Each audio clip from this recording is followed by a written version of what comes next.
travels at a constant high speed along a straight horizontal track towards an observer. So now the moment you hear such a question, it seems like a Doppler effect question. Anyway, that's fine. Towards an observer, standing adjacent to the track as shown in Fig 5.1. So there is our observer standing adjacent to the track.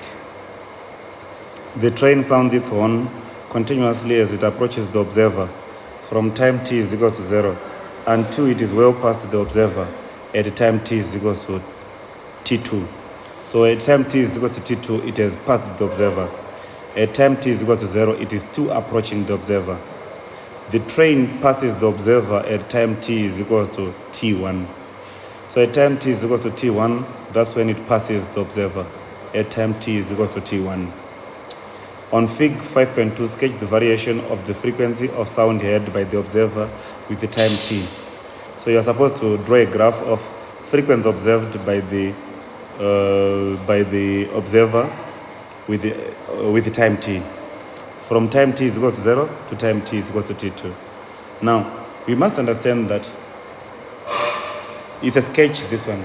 So, as a sketch, so there are sometimes we're not going to be having values, but it must be representative of the general feeling of what's going to happen. Now, this is Doppler effect, obviously, because when the train is approaching and it's producing a sound, it's approaching and it's sounding its horn, then obviously we use this Doppler effect equation. The equation says F naught equals to F S V over V plus or minus Vs. Now you must know that F naught is the observed frequency, Fs is the source frequency, V is the speed of the sound, then Vs is the speed of the source. So the train's speed there, that's Vs. So as the train is approaching the observer, we must know what happens. As the train is approaching the observer and as it is moving away from the observer, you must know that when something is approaching you and it's producing sound, what do you use, plus or minus? When it's approaching you, you use minus there. The best way to remember this is that when it's approaching you, the distance between you and the object which is approaching you is decreasing.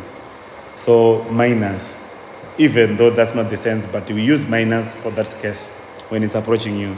So this is the observed frequency.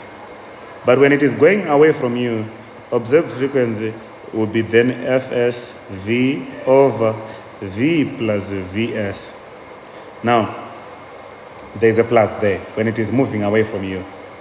So it is important to remember when to use minus and when to use plus. So the observed frequency now, it is obvious that this denominator is less than this denominator. So this denominator is the smaller of the denominators, whilst this one is the bigger of the denominators.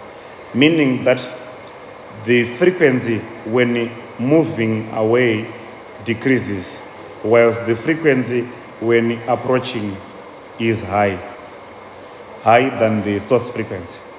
So the observed frequency here is higher than the source frequency, and constant, of course, because all these guys here are all constant. The speed with which the train is moving is constant. The speed of the sound in air is constant. So all of them are constant, meaning that the observed frequency will also be constant. But it is constant but higher than the source frequency when it is approaching you. And when it is leaving you, the same thing again, it is constant, but it is less than the source frequency. So to draw our graph, we are going to do and show those three parts. So that is when it is approaching.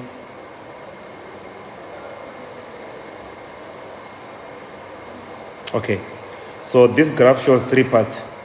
The first part is this part when it is approaching. Its frequency is higher than the source frequency, which is going around this dashed line there. But when it is leaving, when it's going away, its frequency is less than the source frequency. This should be clear. Okay? Next question. At a particular time, the sound waves of the observer have an intensity of 4.7 times 10 to the power of minus 3.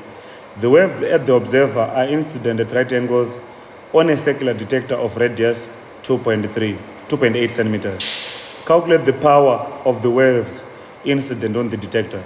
Then to do this, you needed to know that intensity is actually power over area. So if you're looking for power, having been given intensity, having been given area upon which the waves are arriving, then you just now need to make power subject to the formula by multiplying both sides by area. And when you multiply both sides by area, then power is intensity times area. But remember, the area was in centimeters, so it has to be converted to meters. So it's 0.028 meters squared times the intensity. This gives us the power.